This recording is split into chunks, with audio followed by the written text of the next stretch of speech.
100కు పైగా దీర్ఘకాలిక సమస్యలకు ఎటువంటి ఆపరేషన్ దుష్ప్రభావాలు లేకుండా హోమియోపతి చికిత్స. Welcome to iDream media. So మహిళల్లో హార్ట్ అటాక్ అంటే ఈ మధ్యకాలంలో ఈ కేసులు ఎక్కువగా నమోదవుతున్నాయి. మహిళల్లో హార్ట్ అటాక్ అనేది ఎక్కువగా చూస్తున్నామని చెప్తూ ఉన్నారు. దీంట్లో వాస్తవం ఎంత? మహిళలకి హార్ట్ అటాక్ వస్తే అసలు ఎలాంటి లక్షణాలు కనిపిస్తాయి? సో ఎలా గుర్తించాలి? టెస్ట్లు అంటే ఏమున్నాయి? మహిళల్లో హార్ట్ అటాక్ రాకుండా ఎలాంటి జాగ్రత్తలు తీసుకోవాలి? పూర్తి వివరాలు తెలుసుకుందాం. మనతో పాటు ఉన్నారు ప్రముఖ ఇంటర్వెన్షనల్ కార్డియాలజిస్ట్ డాక్టర్ ముఖర్జీ గారు. డాక్టర్ గారు నమస్తే అండి. నమస్తే అండి. డాక్టర్ గారు, జనరల్గా హార్ట్ అటాక్ గురించి మాట్లాడుకుంటే మెన్లో మాట్లాడతాము, కానీ విమెన్లో అప్పుడప్పుడు అడపదడప కేసులు అనేది మనం మాట్లాడాము. అయితే ఇప్పుడు ఉమెన్లో కూడా ఎక్కువగా కేసులు నమోదవుతున్నాయి, హార్ట్ అటాక్ ఎక్కువగా వస్తుంది అంటున్నారు. నిజమేనా డాక్టర్ గారు? అంటే ఉమెన్ లోపల హార్ట్ అటాకే ఒక ప్రధానమైన కారణం మరణానికి. ఉమెన్లో కూడా మరణానికి ప్రధానమైన కారణం కార్డియోవాస్కులర్ డిసీజే. కాకపోతే మెన్ కన్నా లేట్గా వస్తుంది విమెన్లో. అంటే మెన్కి 50 years అప్పుడు అలా వస్తే ఉమెన్కి 60 years అప్పుడు వస్తుంది. సో ఇప్పుడు ఏమవుతుందంటే స్లోగా ఆ అంతరం కూడా తగ్గిపోతుంది. ఉమెన్కి కూడా కొంచెం తొందరగా రావటం, ఉమెన్కి కూడా ఎక్కువ రావటం.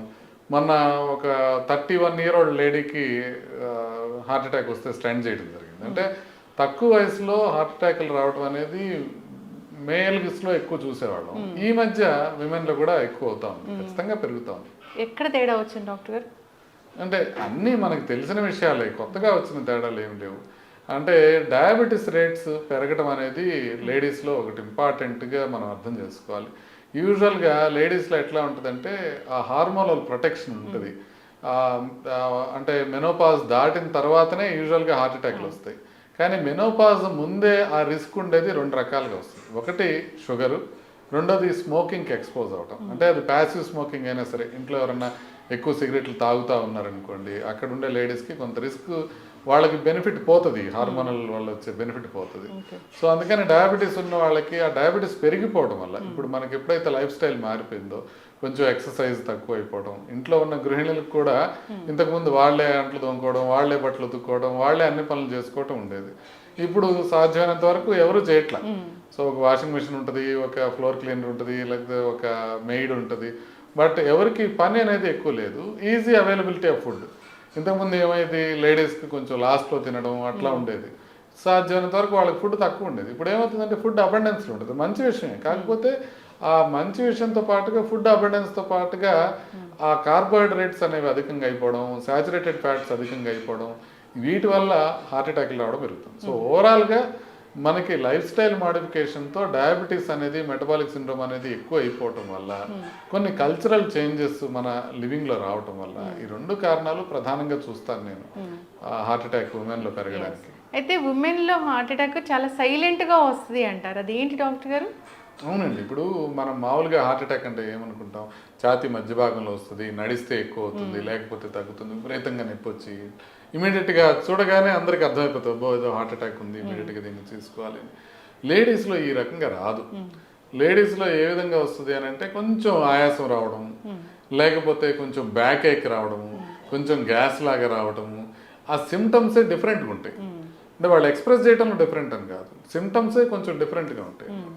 సో మేల్స్కి వచ్చినట్టుగా అట్లా క్లాసిక్గా రావు, కొంచెం డిఫరెంట్గా వస్తాయి. అందుకనే లేడీస్లో గుర్తుపడటం కష్టం అయిపోతుంది. సైలెంట్ హార్ట్ అటాక్స్ కూడా లేడీస్లో ఎక్కువ.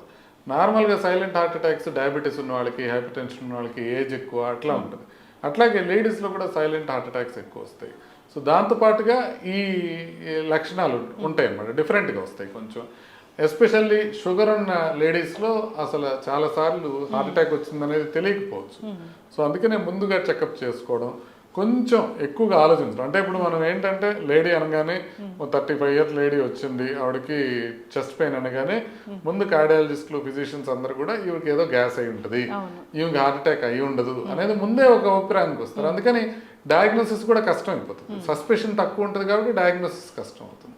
సో అందుకే ట్రీట్మెంట్ కూడా డిలే అవుతుంది. సో లేడీస్లో హార్ట్ అటాక్ వస్తే కనుక వాళ్ళలో ట్రీట్మెంట్ డిలేస్ అనేవి కామన్.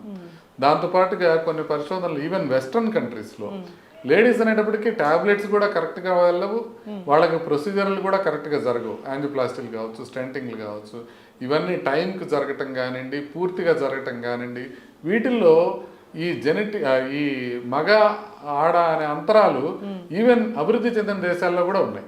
ఈవెన్ మన దేశంలో కాకుండా మిగతా దేశాల్లో కూడా ఉన్నాయి. సో అట్లా కొంచెం లేడీస్లో గుర్తుపట్టడం కష్టమే కాకుండా ట్రీట్మెంట్ కూడా కొంచెం కష్టం అవుతుంది. ఓకే, ఇప్పుడు ఈ డయాబెటీస్, ఈ బీపీ ఇలా ఉన్న మహిళలు అసలు ఎన్నాళ్ళకు ఒకసారి టెస్ట్ అనేది చేయించుకోవాలి? ఈసీజీ కానీ ఇట్లా గుండెకి సంబంధించిన టెస్టులు కానీ అసలు ఎలాంటి టెస్టులు ఉన్నాయి? అంటే 40 years దాటితే లేడీస్ అందరూ కూడా ఒకసారి ఎకో టీఎంటీ అనే 2 టెస్టులు చేయించుకొని చూసుకోవాల్సి ఉంటుంది. అవి కనుక బాగున్నాయనంటే యూజువల్గా ఇమీడియట్గా మనం ప్రమాదం ఉండే అవకాశం తక్కువ. ఈ టెస్ట్లో కూడా ఎట్లుంటాయంటే టీఎంటీల్లో లేడీస్లో ఫాల్స్ పాజిటివ్స్ కొంచెం ఎక్కువగా ఉంటాయి. ఫాల్స్ పాజిటివ్ అంటే ఏంటంటే టీఎంటీ అబ్నార్మల్ ఉంటుంది కానీ యాంజియోగ్రామ్ నార్మల్ ఉంటుంది. అంటే వాళ్ళలో బ్లాక్స్ లేకపోయినా కూడా టీఎంటీ అబ్నార్మల్ వస్తుంది. దీన్ని ఫాల్స్ పాజిటివ్ అంటారు. అది లేడీస్లో చాలా కామన్గా ఉంటుంది. సో అందుకని ఈ టెస్టుల మీద కంప్లీట్గా రిలై కాలేము. బట్ బేసిక్ టెస్టులు అవైతే చేయించుకోవాలి. అది 40 years దాటిన తర్వాత అందరూ చేయించుకోవడంతో పాటుగా నొప్పి ఉన్నా, ఆయాసం వస్తున్నా, ఇంట్లో రిస్క్ ఫ్యాక్టర్స్ ఎక్కువ ఉన్నాయి, అంటే బీపీ, షుగర్, కొలెస్ట్రాల్ ఇలాంటి risk factors, genetic risk factors ఎక్కువ ఉన్నప్పటికీ కూడా వాళ్ళు కొంచెం ముందే చేయించుకోవాల్సిన 40 years దాకా ఆగకుండా ముందే చేయించుకోవాల్సిన అవసరం ఉంటుంది. సో సిమ్టమ్స్ ఉన్నా, రిస్క్ ఫ్యాక్టర్స్ ఉన్నా, 40 years దాటినా ఈ 3 సందర్భాల్లోనూ లేడీస్ మెయిన్ ఈ 2 టెస్టులు ఎకోను టీఎంటీ 2 చూసుకుంటే సరిపోతుంది. ఓకే, అయితే ఇప్పుడు 30-35 years వాళ్ళకి హార్మోన్స్ అనేవి మమ్మల్ని ఏదైతే ప్రొటెక్ట్ చేస్తాయో అవి ప్రొటెక్ట్ చేయవా ఈ హార్ట్ అటాక్ నుంచి? అయితే అంటే ప్రొటెక్ట్ చేస్తాయి. అందుకే మెనోపాజ్ వరకు ఈ ఏజ్లో ఉన్న వాళ్ళకి హార్ట్ అటాక్లు తక్కువ వస్తాయి. కాకపోతే ఈ 2 కారణాలతో షుగర్ ఉన్నా కూడా అది నలిఫై అయిపోతుంది. అట్లాగే ప్యాసివ్ స్మోకింగ్ ఉన్నాయి, యాక్టివ్ స్మోకింగ్ చాలా తక్కువ ఇంకా లేడీస్లో, బట్ ప్యాసివ్ స్మోకింగ్ ఉన్నా కూడా అది నలిఫై అయిపోతుంది. అట్లా కాకుండా కొన్ని వేరే ఫ్యాక్టర్స్ ఉన్నాయనుకోండి, వాళ్ళకి కొలెస్ట్రాల్ ఉండొచ్చు, బీపీ ఉండొచ్చు, ఒబెసిటీ ఉండొచ్చు, మానసిక ఒత్తిడి ఉండొచ్చు, ఇవన్నిటితో కూడా రిస్క్ పెరుగుతుంది. సో రిస్క్ ఫ్యాక్టర్స్ లేకపోతే సంగతి ఇది మనకి హార్మోనల్ ప్రొటెక్షన్. రిస్క్ ఫ్యాక్టర్స్ ఉన్నప్పుడు హార్మోనల్ ప్రొటెక్షన్ అంత బాగా పనిచేయదు. సో అందుకని వచ్చే అవకాశం ఉంటుంది. ఇప్పుడు ఈ కోవిడ్ వ్యాక్సిన్, కరోనా వచ్చింది, చాలా ట్రీట్మెంట్ తీసుకున్నారు, స్టెరాయిడ్స్ ఇచ్చారు అనేది వీళ్ళకి కూడా వర్తిస్తుందా? అందరికీ వర్తిస్తుంది, లేడీస్ కూడా వర్తిస్తుంది. యాక్చువల్లీ లేడీస్లో కూడా మనకి ఈ కోవిడ్ తరహా లక్షణాలు కానివ్వండి, కోవిడ్లో ఎఫెక్ట్ అవ్వడం కానివ్వండి, ఎస్పెషల్లీ ఒబీస్ లేడీస్, లావుగా ఉండే వాళ్ళకి చాలా ఎక్కువగా వచ్చినాయి problems. So vaccine side effects కూడా, అంటే కోవిషీల్డ్ లాంటి వ్యాక్సిన్తో వచ్చే సైడ్ ఎఫెక్ట్స్, బ్లడ్ క్లాట్స్ అనేవి లేడీస్లో అధికంగా ఉన్నాయి. అది ఆల్మోస్ట్ వాళ్ళలో 60% ఉంటే 40% మేల్స్లో ఉన్నాయి. కాకపోతే ఇప్పుడు మనం చూస్తున్న సడన్ కార్డియక్ డెత్స్లో, అన్ని సడన్గా ఆకస్మిక మరణాలు ఏదైతే చూస్తున్నాం, వీటిలో ప్రిడామినెంట్గా మేల్సే ఉండటం వల్ల మనకేమర్థం అవుతుందంటే మేబీ వ్యాక్సిన్ వల్ల కాదేమో అని. ఎందుకంటే వ్యాక్సిన్ లేడీస్లో ఎక్కువ ప్రాబ్లమ్స్ క్రియేట్ చేసింది, మేల్స్లో తక్కువ ప్రాబ్లమ్స్ క్రియేట్ చేసింది. కానీ ఇప్పుడు వస్తున్నది స్టిల్ మేల్స్లోనే ఎక్కువ వస్తుంది. సో అందుకని ఇది వ్యాక్సిన్ వల్ల కాదేమో అనేది మనకు అర్థమవుతుంది. ఈ రీసెంట్గా మీరు ఒక ఆర్టికల్ రాశారు, అంటే డెలివరీ తర్వాత ఉమెన్ చాలా జాగ్రత్తలు తీసుకోవాలి, వాళ్ళల్లో కూడా హార్ట్ ఇష్యూస్ అనేవి వచ్చేది ఉందని. అది ఎట్లా డాక్టర్ గారు? అంటే లేడీస్కి మాత్రమే స్పెసిఫిక్ కొన్ని జబ్బులు ఉంటాయి. దాంట్లో ఇది ఒకటి కామన్ జబ్బు అనమాట. దాన్ని పెరిపార్టమ్ కార్డియోమయోపతి అంటారు. పెరిపార్టమ్ కార్డియోమయోపతి అంటే డెలివరీ అయ్యే 1 నెల ముందు కానీ, ఒక 3 నెలల తర్వాత కానీ సడన్గా గుండె వీక్ అయిపోతుంది. పోలియో వస్తే మజిల్ ఎట్లా వీక్ అయిపోతుందో గుండె కండరం అట్లా వీక్ అయిపోతుంది. ఎవరిలో వస్తుందో ఎవరిలో రాదనేది జెనెటిక్ ఇన్ఫ్లుయెన్స్ మీద ఆధారపడి ఉంటుంది, మనం కంప్లీట్గా చెప్పలేము. సో అలా వస్తే కనుక ఇమీడియట్గా వాళ్ళకి ఆయాసం రావటము, పడుకుంటే ఆయాసం ఎక్కువైపోవడం, దగ్గు రావటము, కాళ్ళు వాపులు రావటం, ఇట్లాంటి సమస్యలు వస్తాయి. అలాంటివి వచ్చినప్పుడు ఒక్కసారి ఎకోకార్డియోగ్రామ్ చేసి చూసుకుంటే ఒకవేళ పంపింగ్ వీక్గా ఉంటే ప్రెగ్నెన్సీ వల్ల వచ్చిన ప్రాబ్లం కింద మనం దాన్ని భావించాలి. దాన్ని పెరిపార్టమ్ కార్డియోమయోపతి అంటారు. అలా ఉంటే కనుక దానికి ట్రీట్మెంట్ తీసుకుంటే చాలా మంది రికవర్ అయిపోతారు. మోర్ దాన్ 60% ఏమీ ప్రాబ్లం లేకుండా రికవర్ అయ్యే ఛాన్సెస్ ఉంటాయి. ఒక 40% మాత్రం కొంచెం పంపింగ్ ఇంప్రూవ్ కాకపోయినా, లేకపోతే డిటరేట్ అయినా అయ్యే అవకాశం ఉంటుంది. సో దాన్ని ఈజీగా తీసుకోకూడదు. ఒకసారి కనుక ప్రెగ్నెన్సీలో ఆ సమస్య వస్తే తర్వాత మళ్ళీ ప్రెగ్నెంట్ అయితే రికవర్ అయిపోయినా కూడా మళ్ళీ అదే వచ్చే అవకాశం ఉంటుంది. అందుకనే ఒకసారి ప్రెగ్నెన్సీలో పెరిపార్టమ్ కార్డియోమయోపతి వస్తే ఇక మళ్ళీ 2వ ప్రెగ్నెన్సీకి వెళ్ళొద్దు అని చెప్తా ఉన్నట్టు, వాళ్ళు రికవర్ అయినా కూడా. సో అందుకోసమనే రికవరీ అయ్యే అవకాశం ఉంటుంది, బట్ రికవరీ అయిన తర్వాత కూడా వాళ్ళు జాగ్రత్తలు తీసుకోవాల్సిన అవసరం ఉంటుంది. సో డాక్టర్ గారు, ఉమెన్లో హార్ట్ అటాక్, హార్ట్ ఇష్యూస్ గురించి మాట్లాడుతున్నాం కాబట్టి ఒక 40 నుంచి మనం ఈ టెస్ట్లు అనేవి హార్ట్కి సంబంధించి చేయించుకుంటే మంచిదా? ఖచ్చితంగా హార్ట్కి సంబంధించిన టెస్ట్లు అన్ని 40 తర్వాత చేసుకోవాలి. ఓకే. ఇప్పుడు ఈవెన్ యాంజియోగ్రామ్ తీసుకున్నారనుకోండి, యాంజియోగ్రామ్లో కూడా లేడీస్లోను మెన్లోను డిఫరెంట్గా ఉంటాయి. లేడీస్లో కొంచెం రక్తనాళాల సైజు తక్కువ ఉండడంతో పాటుగా ఒక స్పెషల్ జబ్బు ఉంటుంది, స్కాడ్ అనే ఒక జబ్బు ఉంటుంది రక్తనాళాల్లో, స్పాంటేనియస్ కరోనరీ ఆర్టరీ డిసెక్షన్ అంటారనమాట. అంటే రక్తనాళం గోడల లోపల చీలికలు ఏర్పడడం, దాంతోపాటుగా ఇరోజన్ అంటారు అనమాట. అంటే మామూలుగా మనం హార్ట్ అటాక్లు ఎట్లా వస్తాయి, ప్లాక్ వస్తుంది, కొలెస్ట్రాల్ ప్లాక్. ఆ కొలెస్ట్రాల్ ప్లాక్ దాని మీద క్లాట్ ఫామ్ అయ్యి దాంతో వస్తుంది. అంటే ప్లాక్ రప్చర్ అయ్యి ఆ ప్లాక్ రప్చర్ మీద క్లాట్ ఫామ్ అయ్యి మనకి హార్ట్ అటాక్ వస్తుంది. లేడీస్లో కొంత డిఫరెంట్గా ప్లాక్ ఇరోజన్ అని ఏర్పడుతుంది. అంటే పెద్ద పగుళ్ళు కాకుండా చిన్నగా గీరుకున్నట్టుగా చిన్న ప్రాబ్లమ్స్ వచ్చినా కూడా వాళ్ళ క్లాట్స్ వస్తాయి. సో అందుకని ఈ ప్లాక్ ఇరోజన్ అనేది ఒక కొత్త మెకానిజం అనమాట లేడీస్లో హార్ట్ అటాక్ రావడానికి. ఇలా లేడీస్లో రక్తనాళాల్లో కూడా డిఫరెన్సెస్ ఉంటాయి. సో 40 years దాటిన తర్వాత అందరూ చెకప్ చేయించుకోవడం మంచిది. అసలు ఇంకా ముందే కొంచెం ఇప్పుడు 20-25 దాటినప్పుడే ఒకసారి కొలెస్ట్రాల్ ఎట్లా ఉంది, బీపీ ఎట్లా ఉంది, షుగర్ ఎట్లా ఉంది అనే బేసిక్ టెస్ట్లు అయితే చేయించుకుంటే మంచిది. అంటే ఇప్పుడు మనం చెక్ చేస్తే కానీ బీపీ ఎంత ఉందో తెలియదు, చెక్ చేస్తే కానీ కొలెస్ట్రాల్ ఎంత ఉందో తెలియదు. చాలా మందికి షుగర్ కూడా సైలెంట్గానే ఉంటుంది. సో అందుకని అవి కూడా మనం చెక్ చేసుకొని చూసుకుంటే, ఒకటి మనం ఏదైనా ప్రాబ్లం వస్తే ముందే గుర్తుపట్టచ్చు, రెండోది ఏదైనా బార్డర్ లైన్ ఉంటే మనం అప్పటికే లైఫ్ స్టైల్ మార్పుతో దాన్ని కంట్రోల్ చేసుకోవచ్చు. ఇప్పుడు ఫర్ ఎగ్జాంపుల్ ప్రీ డయాబెటీస్ ఉందనుకోండి, ఇమీడియట్గా బరువు తగ్గి ఎక్సర్సైజ్ ఎక్కువ చేసి మనం దాన్ని కంట్రోల్ చేసుకోవచ్చు, అది డయాబెటీస్కి వెళ్ళకుండా. అదేవిధంగా ఈ ఫస్ట్ ప్రీ హైపర్ టెన్షన్ ఉందనుకోండి, బీపీని కూడా మనం ఎర్లీ స్టేజ్లోనే గుర్తించి మనం దాన్ని తగ్గించుకోవచ్చు. బీపీ అసలు ఎంత ఉంటే హార్ట్ మీద ప్రభావం చూపిస్తుంది? అసలు నార్మల్ ఇంటి దగ్గర 130/80 కన్నా తక్కువ ఉండటం నార్మల్. 130/80 కన్నా ఇంటి దగ్గర ఎక్కువ ఉన్నా, 140/90 డాక్టర్ దగ్గరికి వెళ్ళినప్పుడు ఉన్నా అది మనకి హార్ట్ పైన ఎఫెక్ట్ కలిగిస్తుంది. అంటే హార్ట్ అటాక్ వచ్చే అవకాశాన్ని అది 24% పెంచుతుంది. స్ట్రోక్ వచ్చే అవకాశం, పక్షవాతం వచ్చే అవకాశాన్ని 42% పెంచుతుంది అది. అందుకే మనం బీపీ ఉందంటే ఖచ్చితంగా దాన్ని ట్రీట్ చేసుకోవాల్సిన అవసరం ఉంది. ఉమెన్కి కూడా అదే, ఉమెన్కి కూడా అంతే ఉంటుంది, సేమ్ లెవెల్స్, మనకి బీపీ లెవెల్స్ సేమ్గా ఉంటాయి. ఓకే. అంటే ఎప్పుడైనా 130 ఉండి లేదా 120 ఉండి ఈ డయాస్టాలిక్ అనేది 90 ఉంటే అది అబ్నార్మలే, 80 కన్నా తక్కువ ఉండాలి. సో ఎప్పుడు చిన్న వయసులో ఏంటంటే సిస్టాలిక్ అనేది నార్మల్ ఉండి డయాస్టాలిక్ ఎక్కువ ఉంటుంది. అది కామన్, 130/90 అనేది కామన్, బట్ అది అబ్నార్మల్. సో ఏజ్ పెరిగే కొద్ది ఇప్పుడు 70 years వచ్చినాయి అనుకోండి, అప్పుడు ఎంత ఉంటుంది అంటే 150/60 అట్లా ఉంటుంది. అంటే అది సిస్టాలిక్ ఎక్కువ ఉంటుంది, డయాస్టాలిక్ తక్కువ ఉంటుంది. వాళ్ళకి ట్రీట్ చేయడం ఇంకొక ప్రాబ్లం, ఎందుకంటే వాళ్ళకి సిస్టాలిక్ ట్రీట్ చేద్దామని ట్రై చేస్తే డయాస్టాలిక్ పడిపోతూ ఉంటుంది. సో అందుకని ఆ జాగ్రత్తలు తీసుకొని డయాస్టాలిక్ పడిపోకుండా వాళ్ళకి ట్రీట్ చేయాలి. ఓకే. అయితే డాక్టర్ గారు, ఈ కార్డియాక్ అరెస్ట్ అని చెప్తారు కదా, హార్ట్ అటాక్ వేరు కార్డియాక్ అరెస్ట్ వేరు కదా, అయితే కార్డియాక్ అరెస్ట్ కూడా ఉంటుందా ఉమెన్లో?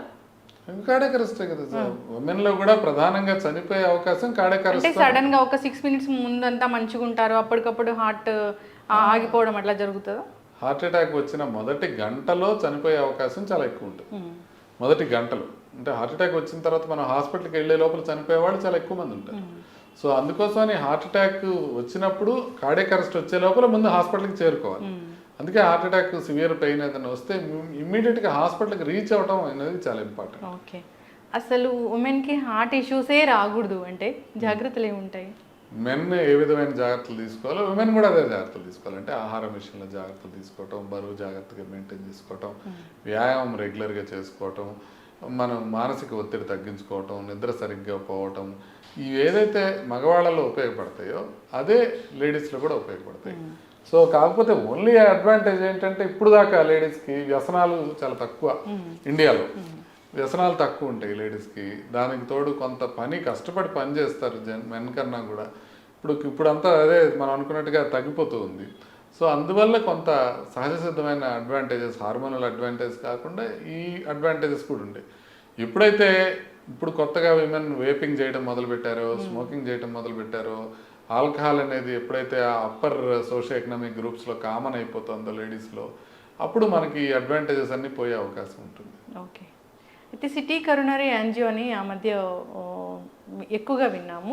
అది ఒకసారి చేయించుకుంటే 3 ఏళ్ల వరకు భయం లేకుండా ఉంటుందా డాక్టర్ గారు? సిటీ కరోనరీ యాంజియోగ్రామ్ నార్మల్ ఉంటే 5 ఏళ్ల వరకు యూజువల్గా పెద్ద పట్టించుకోవాల్సిన అవసరం ఉంటుంది. సో యూజువల్గా సిటీ కరోనరీ యాంజియోగ్రామ్ నార్మల్ ఉంటే ఈ ప్రాబ్లం వచ్చే అవకాశం తక్కువ. కాకపోతే అట్లనే సిటీ కరోనరీ యాంజియోగ్రామ్లో కాంట్రాస్ట్తో పాటు రేడియేషన్ కూడా ఉంటుంది. సో అందుకని రెగ్యులర్గా అవసరం లేదు, భయపడి చేసుకోవాల్సిన అవసరం లేదు. ప్రెగ్నెన్సీలో చేయకూడదు, సిటీ అనేది చాలా డేంజరస్. సో అందుకోసమని మనం చాలా జాగ్రత్తగా చూసుకొని ఒకవేళ అవసరం అని అనుకుంటే చేసుకోవచ్చు సిటీ కరోనరీ యాంజియోగ్రామ్. ఎస్, చక్కటి ఇన్ఫర్మేషన్ డాక్టర్ గారు. ఉమెన్ తన హెల్త్ గురించి తాను ఆలోచించుకోవాలి. సో ఎప్పుడైనా ఉమెన్ ఎలా ఉంటారంటే ఇంట్లో అందరి హెల్త్ గురించి ఆలోచిస్తారు కానీ తను ఒక టెస్ట్ చేయించుకోవాలన్నా చేయించుకోరు. సో ఫోకస్ పెట్టాలి హెల్త్ మీద. ఖచ్చితంగా తను కూడా హాస్పిటల్ వెళ్ళాలి, టెస్టులు చేయించుకోవాలి. డాక్టర్ని సంప్రదిస్తే తెలుస్తుంది అసలు అవసరమా లేదా అనేది. ఇప్పుడు దాకా లేడీస్ ఎట్లుంటుంది అంటే మనకు బ్రెస్ట్ క్యాన్సర్ ఉందా లేదా, లేకపోతే ప్యాప్ స్మియర్ చేయించుకున్నావా లేదా, దీని మీద కాన్సన్ట్రేషన్ ఉంటుంది కానీ హార్ట్ చెకప్ చేయించుకున్నావా లేదా అనే కాన్సన్ట్రేషన్ ఉండదు. ఇప్పటి నుంచి అది కూడా జాగ్రత్తలు తీసుకుంటే బాగుంటుంది. చక్కటి ఇన్ఫర్మేషన్ డాక్టర్ గారు, ఫాలో అవ్వాలని కోరుకున్నామండి. నమస్తే. Sir, one life lesson what medicine has taught you. Whatever you can do without expecting. But I really believe మన పాజిటివ్ యాటిట్యూడ్ ఉంటేనే మనం ఏదైనా సాధించగలం. గట్ని మనం కరెక్ట్గా డీల్ చేసినట్లయితే అది మనకి పాజిటివ్ హార్మోన్స్ని రిలీజ్ చేస్తుంది. షుగర్ వచ్చిన వాళ్ళ పరిస్థితి ఏంటి? పొట్ట దగ్గర పెరిగితే దాన్ని ఆండ్రాయిడ్ అంటారు, ఆండ్రాయిడ్ ఫోన్ కదా. అసలు థాట్స్ ఎందుకు వస్తాయి? బ్రెయిన్ డెడ్ అంటే దానికి ప్రపంచం అంతా కూడా కొన్ని నిర్దిష్టమైనటువంటి లక్షణాలు ఉంటాయి. మానసికంగా ధైర్యంగా ఉంటే క్యాన్సర్ జయించవచ్చు. You are a doctor for a cause sir, అంతే. వాళ్ళకి వచ్చిన ఆదాయం కాకుండా ఫ్రీ సర్వీస్ ఎంతమందికో చేస్తుంది. And don't forget to subscribe to iDream. And for more videos, please subscribe to iDream. Please subscribe to iDream. Please subscribe iDream. And please subscribe to iDream. For more videos, subscribe to iDream. please like, share and subscribe to the channel. Congratulations, iDream. Subscribe to iDream. Subscribe to iDream. So subscribe to iDream Media. iDream ki iDream team andarki huge congratulations. Please subscribe iDream media. Please subscribe to iDream. Subscribe iDream. Please subscribe to iDream. iDream అంటే నా కళల channel subscribe చేసుకున్న నోరు తిరుగుతలేదు, మీరైతే గంట గుర్తు కొట్టండి. For more such videos, please subscribe to iDream. Subscribe to iDream. Please subscribe to iDream. Please subscribe iDream Media. Please do subscribe to iDream. Please subscribe to iDream Media. For best entertainment and information, please subscribe iDream.